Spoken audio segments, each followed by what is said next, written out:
दोस्तों, अगर किसी की गाड़ी को किसी से हल्का सा भी धक्का लग जाए तो वो लोग ऐसे लड़ते हैं जैसे उनकी कोई पुरानी खानदानी दुश्मनी हो। और लोग बहुत ही छोटी मोटी बातों पर बहुत ही बुरा रिएक्ट करते हैं, बिना सोचे बिना समझे। और आजकल तो कुछ ज्यादा ही हो गया है। एक सोशल मीडिया पोस्ट आपके घर पर आग लगवा सकती है। आपको पता है ऐसा क्यों होता है? क्योंकि इमोशनल इंटेलिजेंस नाम की कोई चीज होती है, हमें ये पता ही नहीं है। और यही चीज है जिसकी आज दुनिया में सबसे ज्यादा कमी है। इमोशनल इंटेलिजेंस क्या है? अगर मैं एक लाइन में बोलूं तो इमोशनल इंटेलिजेंस हमारी वो एबिलिटी है जिसकी मदद से हम दूसरे के इमोशंस को समझ पाते हैं और उसके हिसाब से रिएक्ट कर पाते हैं। तो आज मैं आपको इमोशनल इंटेलिजेंस लोगों की 7 निशानियां बताने वाला हूं। आपको इससे पता चलेगा कि आपको क्या करना है और क्या नहीं। नंबर 1, इमोशनल इंटेलिजेंस लोग क्रिटिसिज्म से सीखते हैं। ओके, किसी को भी नेगेटिव फीडबैक पसंद नहीं होते, लेकिन इमोशनल इंटेलिजेंस लोगों को पता होता है कि अगर कोई आपको क्रिटिसाइज कर रहा है तो ये मौका है सीखने का और इम्प्रूव करने का। भले ही क्रिटिसाइज करने वाले ने बहुत गंदे तरीके से क्रिटिसाइज किया हो या उनका क्रिटिसिज्म बिल्कुल बेबुनियाद हो, फिर भी वो एक विंडो देते हैं सामने वाले की सोच को देखने का और समझने का।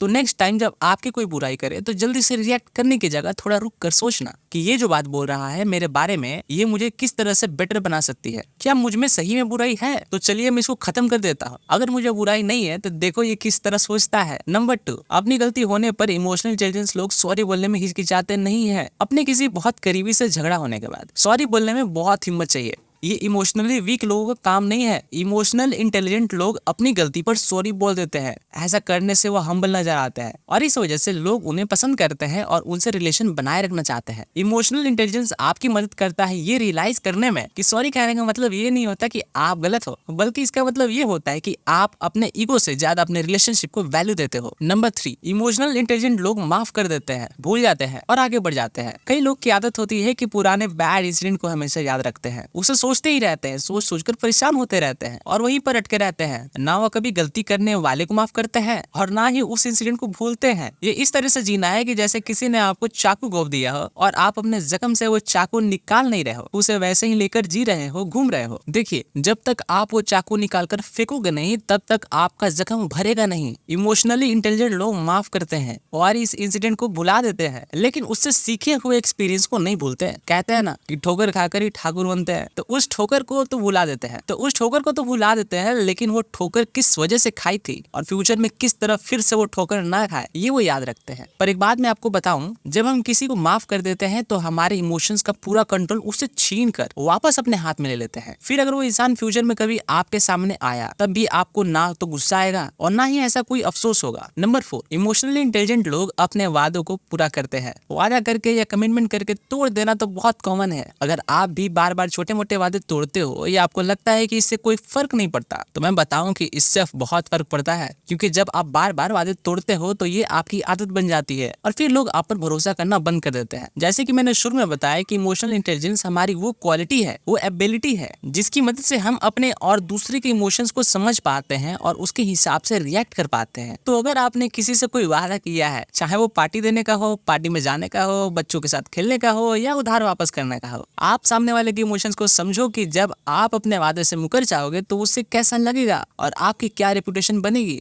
नंबर 5, इमोशनल इंटेलिजेंट लोग दूसरों से हमदर्दी रखते हैं। अक्सर ये माना जाता है कि लड़कियां इमोशन से भरी होती है और लड़कों के अंदर इमोशंस कम होते हैं या वो अपने इमोशंस जाहिर नहीं करते। ऐसे में अगर लड़कियां कोई प्रॉब्लम लेकर आती है तो लड़के उसका सोल्यूशन बताने लगते हैं, जबकि ये सही नहीं है। प्रॉब्लम का सोल्यूशन तो हर कोई ढूंढ सकता है। वो आपको अपनी प्रॉब्लम इसलिए बता रही है ताकि आप उसके इमोशंस को समझो, उससे हमदर्दी शो करो, जिससे वो अच्छा महसूस कर सके। तो किसी को जज करने और उन पर लेबल लगाने की जगह आपको पूरी कोशिश करनी चाहिए कि आप सिचुएशन को उनकी नजर से देखो। हमदर्दी का मतलब ये नहीं होता कि आप उनकी हर बात से एग्री करो, बल्कि हमदर्दी ये है कि आप पूरी कोशिश करो उनकी सिचुएशन को समझने की। इससे आपके बहुत डीप और कनेक्टेड रिलेशन बनेंगी। नंबर 6, इमोशनली इंटेलिजेंट लोग रिएक्ट करने से पहले सोचते हैं। शुरू में जो मैंने कार वाला एग्जांपल दिया, अगर उसमें फर्स्ट पर्सन यानी जिसकी कार को टक्कर लगी है वो इमोशनली इंटेलिजेंट होता तो वो रिएक्ट करने से पहले सोचता। हो सकता है कि किसी बहुत इमरजेंसी में ड्राइवर कहीं जा रहा हो सकता है कि उस कार में कोई सीरियसली बीमार इंसान हो जिसे फटाफट वो हॉस्पिटल ले जाना चाहता हो और इस पैनिक में उससे टक्कर लग गई हो। I mean anything is possible. और रेयर केस में हो सकता है कि उसकी कार के ब्रेक फेल हो गए हो, क्योंकि देखिए कोई भी जानबूझ के टक्कर तो मारेगा नहीं, क्योंकि नुकसान उसका भी होता है। सिमिलरली इमोशनली इंटेलिजेंट लोग किसी से भी कोई वादा करने से पहले भी सोचते हैं। वो कोई भी परमानेंट डिसीजन एक टेम्पररी इमोशन के बेस पर नहीं लेते। आजकल मॉब लिंचिंग के इंसिडेंट आए दिन देखने को मिल रहे हैं। ये भी इमोशनल इंटेलिजेंस की कमी की वजह से हो रहा है। लोग रुक कर सोचते ही नहीं है है कि आखिर रियल सिचुएशन है क्या, बस अपने इमोशन से बह जाते हैं और एक टेम्पररी इमोशन के बेस पर एक परमानेंट डिसीजन ले लेते हैं, जिससे कई बेगुनाहों की जान जा चुकी है। इमोशनल इंटेलिजेंस की मदद से हम दूसरे के इमोशंस को अच्छे से समझ पाते हैं और उसके हिसाब से रिएक्ट कर पाते हैं। इसका मतलब अगर हमारी सोसाइटी का इमोशनल इंटेलिजेंस ज्यादा हो जाएगा तो डकैती, मर्डर, रेप या मॉब लिंचिंग जैसे क्राइम बहुत कम हो जाएंगे। जिन लोगों के पास इमोशनल इंटेलिजेंस ज्यादा होता है वो अक्सर कामयाब होते हैं, जिससे वो एक अच्छे मैनेजर बन सकते हैं और लोगों को अच्छी तरह से कंट्रोल कर सकते हैं। लेकिन जो लोग खुद पर ही काबू नहीं कर पाते वो कामयाब नहीं हो पाते और डिसिप्लिन को बनाए रखने के लिए खुद पर काबू पाना जरूरी है। कम इमोशनल इंटेलिजेंस से क्राइम के अलावा शराब और ड्रग्स की लत भी बढ़ती है। जो लोग नशा करते हैं वो अपने इमोशंस पर काबू नहीं कर पाते, जिसकी वजह से वो अपनी टेंशन और अपनी बेचैनी से छुटकारा पाने के लिए इन चीजों का इस्तेमाल करते हैं। जिन बच्चों के अंदर इमोशनल इंटेलिजेंस ज्यादा होता है वो दूसरों को चिढ़ाते नहीं, वो अपने टीचर और अपने आसपास के लोगों को इमोशंस को समझ पाते हैं, जिसकी वजह से लोग उन्हें पसंद करते हैं। और अगर सभी बच्चों में ज्यादा इमोशनल इंटेलिजेंस है तो आसपास में प्यार से रहकर अपने झगड़े खुद ही सुलझा लेते हैं या झगड़े होने से पहले ही उसे रोक देते हैं। तो ये थी कुछ बातें जो मैं आपको बताना चाहता था, और अगर आप कुछ बताना चाहते हो या कोई सजेशन है या कोई रिक्वेस्ट है तो आप कमेंट में बता सकते हो। मैं पूरी कोशिश करूंगा कि मैं उसे पूरा करूं। And thank you for watching. अगर अच्छा लगे तो लाइक कर देना और अच्छा नहीं लगा तो डिसलाइक भी कर सकते हो एंड सब्सक्राइब भी कर ही लेना।